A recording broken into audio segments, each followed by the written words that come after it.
Welcome to all. स्वागत है आप सभी का। तो आज हम पढ़ेंगे इलेक्ट्रिक चार्जेस एंड फील्ड्स का लेक्चर नंबर 2। पिछले लेक्चर में हमने पढ़ा था चार्जेस एंड इट्स प्रॉपर्टीज। तो आज हम क्या पढ़ने वाले हैं? आज हम पढ़ेंगे method of charging. Method of charging पढ़ेंगे, लेकिन उससे पहले थोड़ा सा जानेंगे कंडक्टर और इंसुलेटर्स के बारे में। ठीक है, तो हेडिंग बनाएंगे conductors.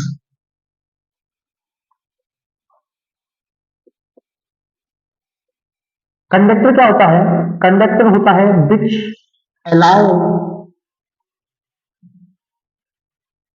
Electricity to flow.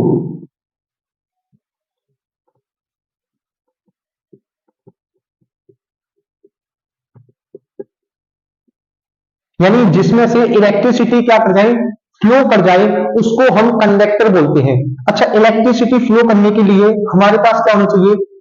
Free electrons होने चाहिए। तो कंडक्टर जो होता है, कंडक्टर जो होता है उसके पास large number of free electrons होते हैं। Have large number of free electrons. क्या होते हैं किसी भी कंडक्टर के पास? Large number of free electrons होते हैं। अच्छा, मान लो मेरे पास कोई एक कंडक्टर है। ठीक है, मेरे पास कोई एक कंडक्टर है, तो उस कंडक्टर के अंदर बहुत सारे एटम्स होते हैं। ठीक है, किसी भी कंडक्टर के अंदर क्या होते हैं? बहुत सारे एटम्स होते हैं, और उस एटम्स के अंदर क्या होते हैं? फ्री इलेक्ट्रॉन्स प्रेजेंट होते हैं। ठीक है, उस एटम के अंदर क्या होते हैं? फ्री इलेक्ट्रॉन्स प्रेजेंट होते हैं। और फ्री इलेक्ट्रॉन्स क्या है? फ्री इलेक्ट्रॉन्स कौन से इलेक्ट्रॉन होते हैं? जो बैलेंस इलेक्ट्रॉन होते हैं उनको हम फ्री इलेक्ट्रॉन बोलते हैं। बैलेंस इलेक्ट्रॉन, है ना? या फिर जिनको हम लूजली बाउंडेड इलेक्ट्रॉन बोलते हैं, या फिर जिनको हम क्या बोलते हैं? Loosely bounded electron. Loosely bounded electron. Loosely bounded electron का मतलब क्या है? कि इनको बहुत कम एनर्जी चाहिए होती है किसी भी एटम को छोड़ने के लिए, है ना? ये क्या है? Required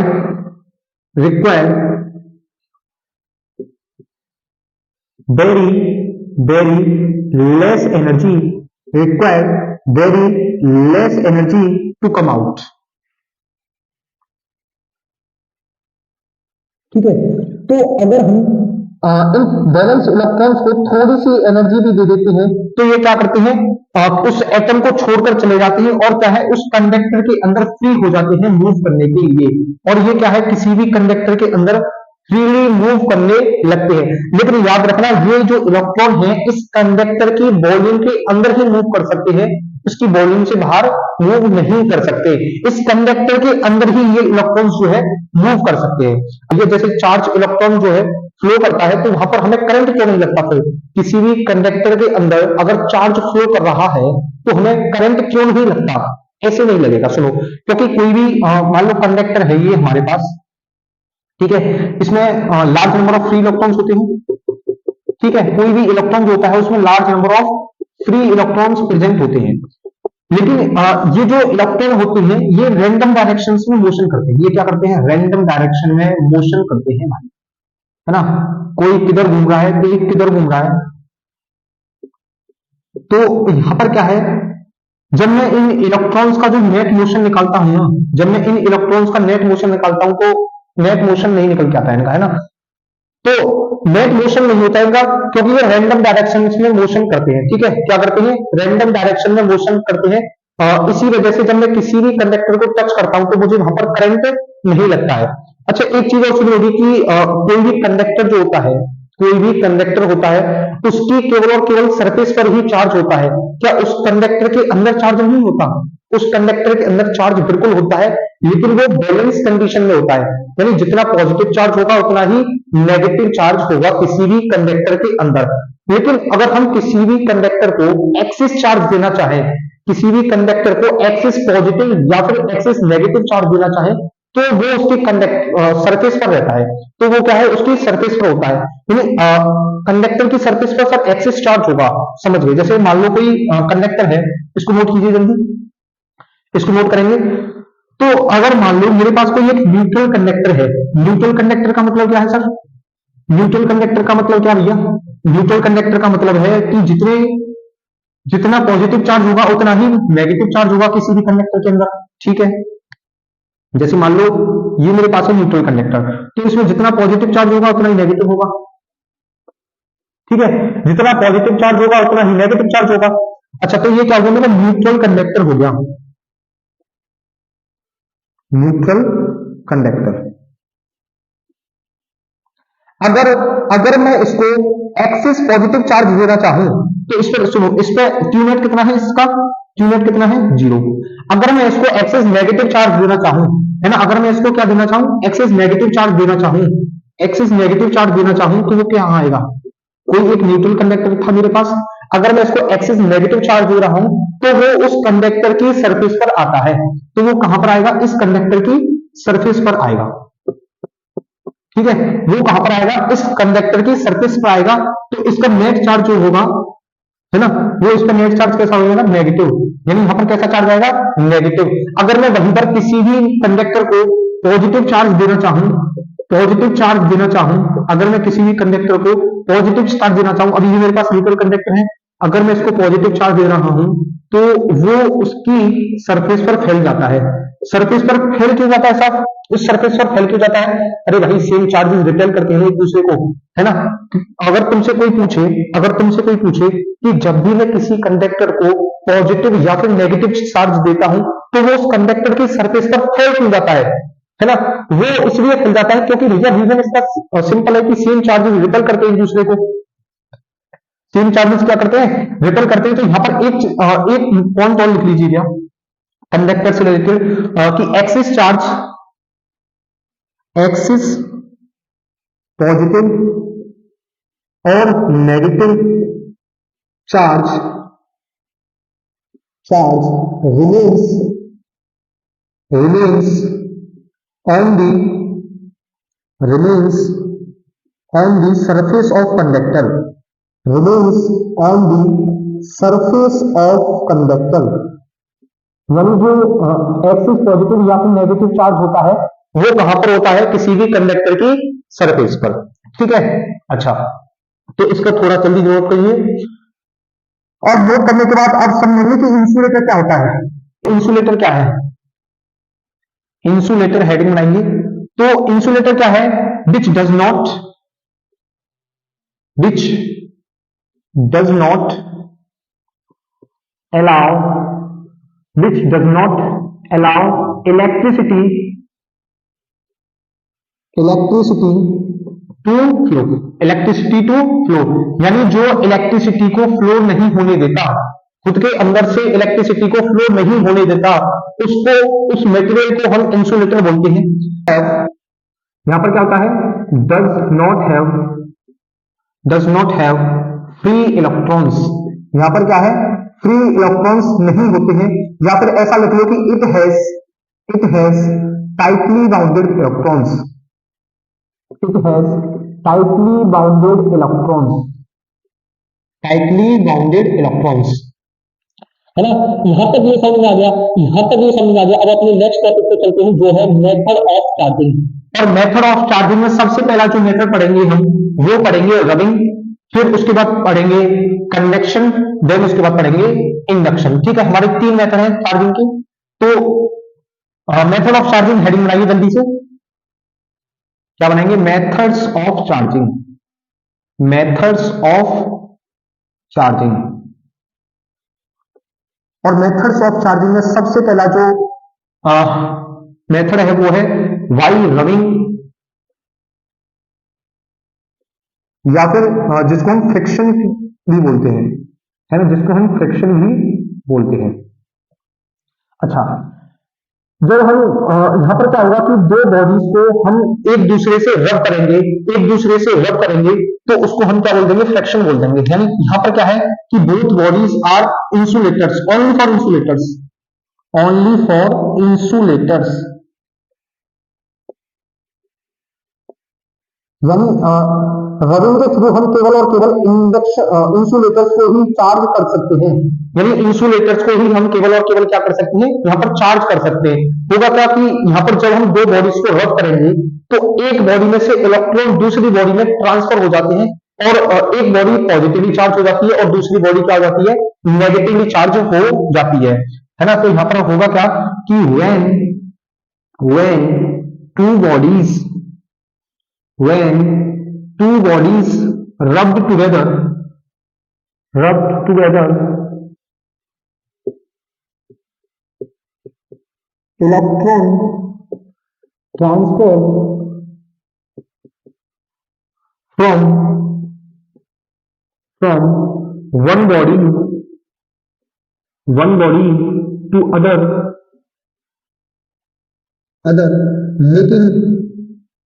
making then positive and other body negatively charged।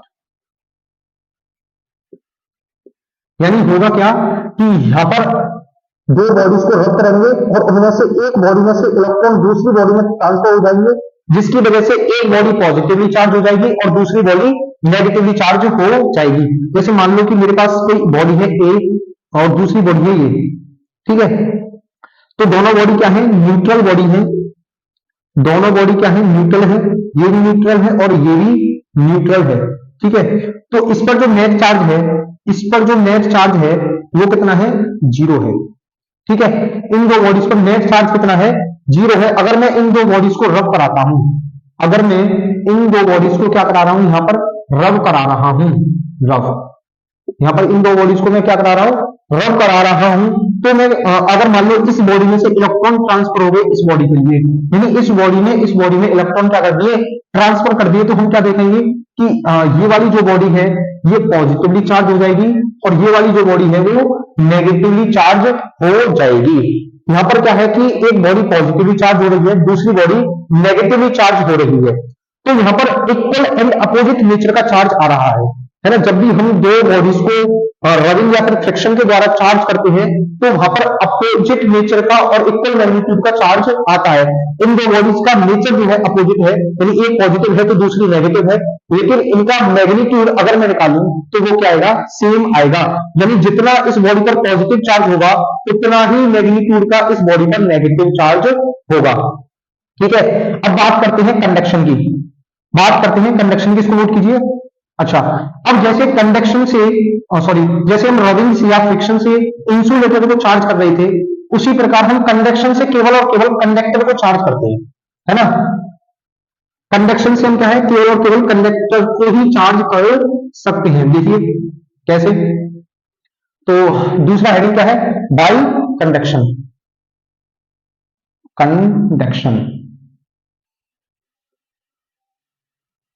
अगर मैं कंडक्शन के थ्रू दो बॉडीज को चार्ज करता हूं तो वहां पर होता क्या है, ये क्या है, ओनली फॉर कंडक्टर्स, ये क्या है, ओनली फॉर कंडक्टर्स, ये केवल और केवल कंडक्टर्स के लिए होता है। यहां पर होता क्या है कि जब भी दो बॉडीज को यहां पर मैं कांटेक्ट में लाऊं तो वहां पर दो बॉडीज को मैं चार्ज कर सकता हूं, या फिर मैं दो बॉडीज को किसी एक कंडक्टिंग वायर से कनेक्ट कर दूं तो भी वहां पर मैं क्या है, दो बॉडीज को चार्ज कर सकता हूं। अच्छा, और यहां पर दो बॉडीज को चार्ज करने के लिए यहां पर एक बॉडी जो है चार्ज होनी चाहिए, at least one body must be charged,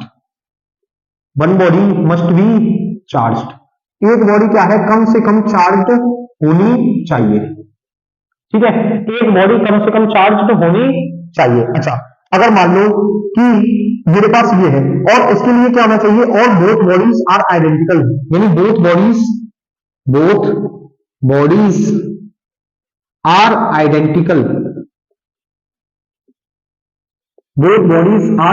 identical, identical का मतलब क्या है, इनका शेप, साइज और मटेरियल जो है वो सेम होना चाहिए, यानी सेम शेप और साइज की ये बॉडीज होनी चाहिए। अगर मान लो कि मैं दो बॉडीज को कांटेक्ट में लाता हूं, अगर मान लो मेरे पास कोई एक बॉडी है, इस पे है 8 कूलम का चार्ज, है ना, प्लस 8 कूलम का चार्ज है, और कोई दूसरी बॉडी है जो कि न्यूट्रल है,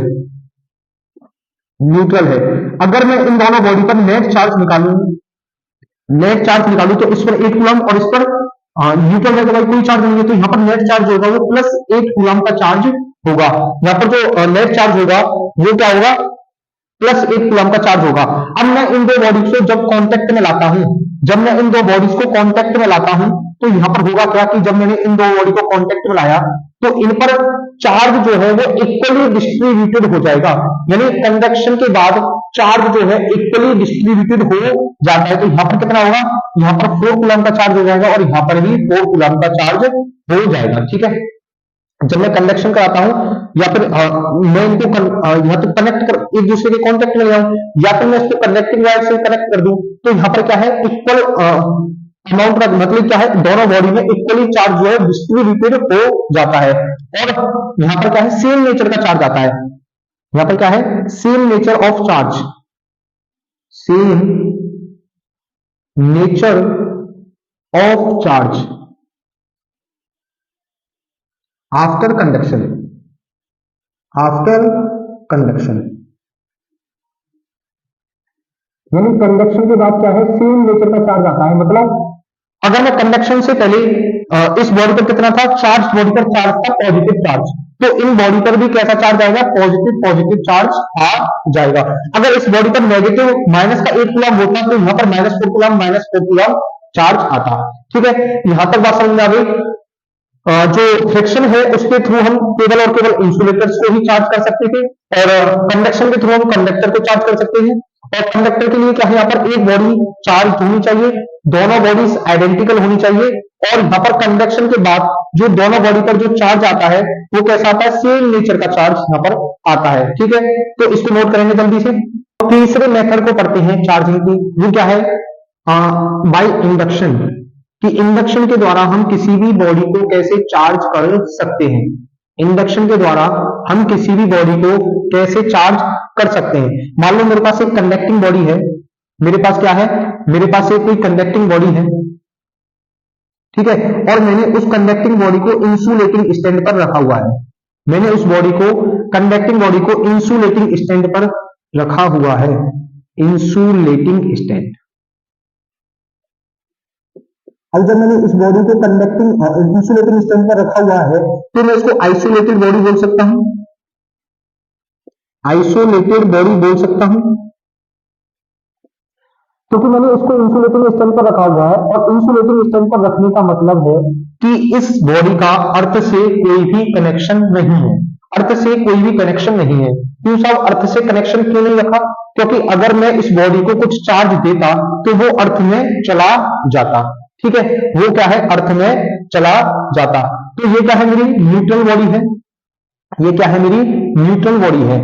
और मैं इस न्यूट्रल बॉडी के पास अगर मान लो कोई भी चार्ज रॉड लेकर आऊं, मान लो नेगेटिवली चार्ज रॉड लेकर आया मैं, ये क्या है, ये मेरी नेगेटिवली चार्ज रॉड है, और जब मैं इस नेगेटिवली चार्ज रॉड को इस कंडक्टिंग बॉडी के पास लेकर आया तो ये न्यूट्रल बॉडी है मेरे पास, अभी इस पर कोई एक्सेस चार्ज नहीं है।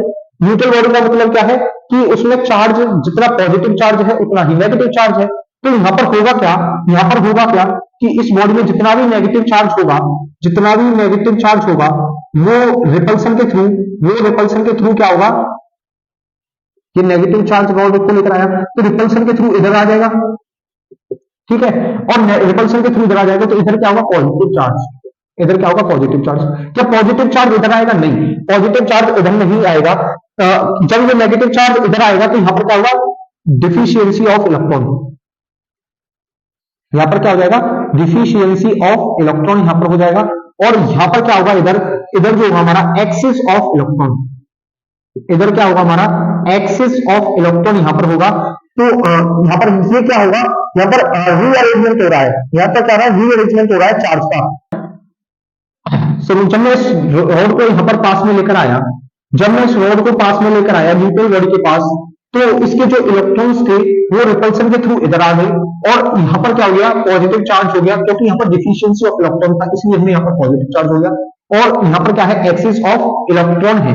तो यहां पर हमें क्या देखने को मिल रहा है, यहां पर हमें देखने को मिल रहा है रीअरेंजमेंट, रीअरेंजमेंट ऑफ चार्ज,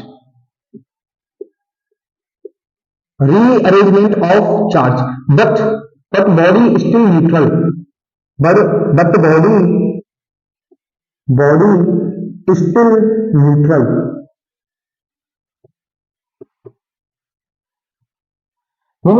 यहाँ पर हमने क्या देखा कि जब मैं नेगेटिवली चार्ज रॉड को इसके पास लेकर आ रहा हूं तो यहाँ पर रीअरेंजमेंट हो रहा है चार्ज का, लेकिन बॉडी पहले भी न्यूट्रल थी और बॉडी क्या है अभी भी न्यूट्रल है। क्या हम भैया इस इंडक्शन के थ्रू बॉडी को परमानेंटली चार्ज कर सकते हैं? तो परमानेंटली चार्ज कैसे करेंगे, अब इस बॉडी को देखना, इसको नोट कीजिए। तो अब हम देखेंगे कि इस बॉडी को हम परमानेंटली चार्ज कैसे करें।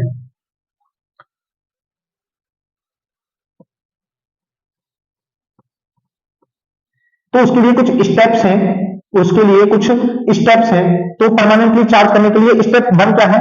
स्टेप वन क्या है? स्टेप वन है कि यही है स्टेप वन, तो कि इसके पास हमें क्या करना है, एक चार्ज रॉड को लेकर आना है। जब हम इसके पास नेगेटिवली चार्ज रॉड को आए तो यहां पर क्या हुआ, यहां पर रीअरेंजमेंट ऑफ चार्ज हो गया, यहां पर रीअरेंजमेंट ऑफ चार्ज हो गया, ठीक है। यहां पर क्या हुआ, पहले स्टेप में bring charge rod, bring a charge rod, हम यहां पर क्या है चार्ज रॉड को लेकर आए हैं किसके पास, इस कंडक्टिंग स्फीयर के पास, किसके पास, इस कंडक्टिंग स्फीयर के पास। अब स्टेप टू में क्या होगा, अब स्टेप टू में क्या होगा, अर्थिंग करेंगे हम इस कंडक्टर की, हम क्या करेंगे अर्थिंग ऑफ कंडक्टर, इस कंडक्टिंग बॉडी की हम क्या करेंगे, अर्थिंग करेंगे। और जब हम इस बॉडी कंडक्टिंग बॉडी की अर्थिंग करेंगे, जब हम इस कंडक्टिंग बॉडी की अर्थिंग करेंगे तो यहां पर हमें क्या देखने को मिलेगा, यहां पर हमें क्या देखने को मिलेगा कि ये जो अर्थिंग का सिंबल क्या होता है, कहिए तो अर्थिंग का सिंबल होता है ये, ठीक है। जब हम अर्थिंग करेंगे तो हमें ये देखने को मिलेगा कि जितना भी एक्सिस चार्ज है वो सारा अर्थ में चला जाएगा, जितना भी एक्सिस चार्ज है वो हमारा अर्थ में चला जाएगा। तो अब स्टेप थ्री में क्या होगा, स्टेप थ्री में क्या होगा, रिमूव अर्थिंग, यानी रिमूव अर्थिंग या फिर disconnect from earth, disconnect from earth. अब हम इस कंडक्टिंग बॉडी को अर्थ से डिस्कनेक्ट कर देंगे। तो जब हम इसको डिस्कनेक्ट करेंगे तो होगा क्या, क्या ये बॉडी अभी भी पॉजिटिवली चार्ज हो जाएगी? नहीं, अभी ये बॉडी पूरी तरह से पॉजिटिवली चार्ज नहीं होगी, अभी ये बॉडी पूरी तरह से चार्ज नहीं होगी। अब स्टेप थ्री में, स्टेप फोर में क्या होगा, अब स्टेप फोर में क्या होगा कि take rod far away from the conducting body. जब हम इस रॉड को इस कंडक्टिंग बॉडी से दूर लेकर जाएंगे तो यहां पर होगा क्या कि ये, अब देखें यहां पर ये चार्ज जो है पॉजिटिवली चार्ज इस पूरे स्फीयर में, इस पूरी कंडक्टिंग बॉडी में फैल जाएगा।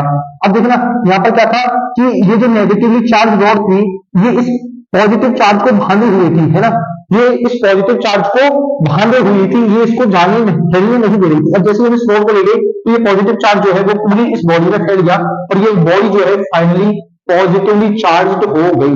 यानी इस प्रकार से हम किसी भी न्यूट्रल बॉडी को इंडक्शन के थ्रू क्या है चार्ज कर सकते हैं, ठीक है, ठीक है, इसको नोट कीजिए।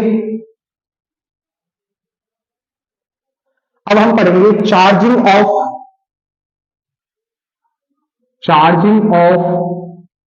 Two bodies by induction, charging of two bodies by induction, कि इंडक्शन के थ्रू हम दो बॉडीज को कैसे चार्ज कर सकते हैं। अभी हमने एक बॉडी को चार्ज किया था, अब हम दो बॉडीज को चार्ज करेंगे।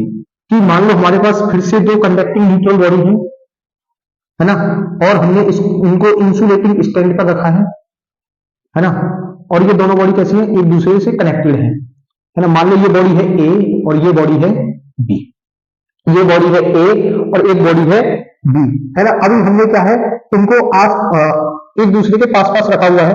तो अब मैं जब इनके पास मान लो नेगेटिव चार्ज रॉड लेकर आ रहा हूं, मैं जब इनके पास नेगेटिव चार्ज रॉड लेकर आ रहा हूं, अब समझ रहा मेरी बात को ध्यान से कि क्या होता है कि क्लास में जब तक कोई टीचर नहीं होता है तो तब तक सभी बच्चे ऐसे ही भागते हैं ना, मतलब कोई कहीं पे भी है कोई कहीं है, ठीक है, ऐसे पढ़ते हैं। लेकिन जैसे क्लास में टीचर की एंट्री होती है तो सारे लड़के क्या होते हैं पीछे भाग जाते हैं ना, भाई सारे लड़के क्या होते हैं पीछे भाग जाते हैं। अब जैसे ये क्या है, मान लो कि ये हमारी स्ट्रिक्ट टीचर है भाई कोई बहुत, है ना, तो जैसे कोई क्लास में टीचर की एंट्री हुई, यहाँ पर जैसे ही रॉड की एंट्री हुई तो क्या हुआ कि नेगेटिव चार्ज इधर आ जाएगा, है ना, नेगेटिव चार्ज इधर आ जाएगा, क्योंकि नेगेटिव क्या करता है एक दूसरे को रिपेल करता है।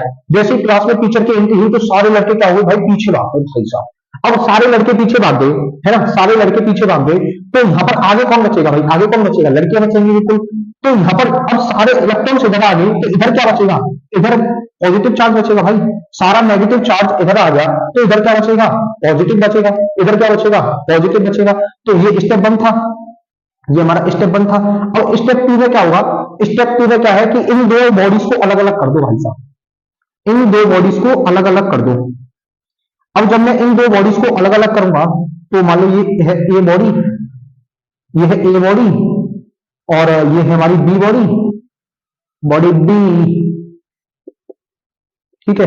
और अभी रॉड यहीं पर है, अभी रॉड यहीं पर है।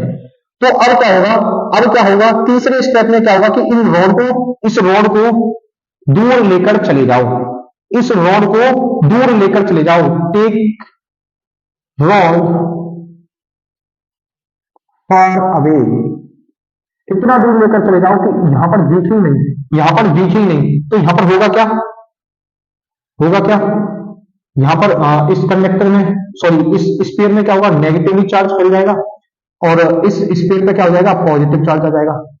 इस स्फीयर पे क्या हो जाएगा, पॉजिटिव चार्ज हो जाएगा। तो हम देखेंगे कि ये जो स्फीयर ए था वो नेगेटिवली चार्ज हो जाएगा, और स्फीयर बी जो था वो पॉजिटिवली चार्ज हो जाएगा। तो आज हमने पढ़ा कंडक्टर, इंसुलेटर, फिर उसके बाद मेथड ऑफ चार्जिंग पढ़ी। तो कल हम पढ़ेंगे अब कूलॉम्स लॉ, और कूलॉम्स लॉ में बढ़िया से एकदम पीएचडी करेंगे, बिल्कुल कोई दिक्कत नहीं होगी, क्वेश्चन करेंगे बढ़िया से कूलॉम्स लॉ की। तो मिलते हैं नेक्स्ट वीडियो में, तब तक के लिए थैंक यू भाई।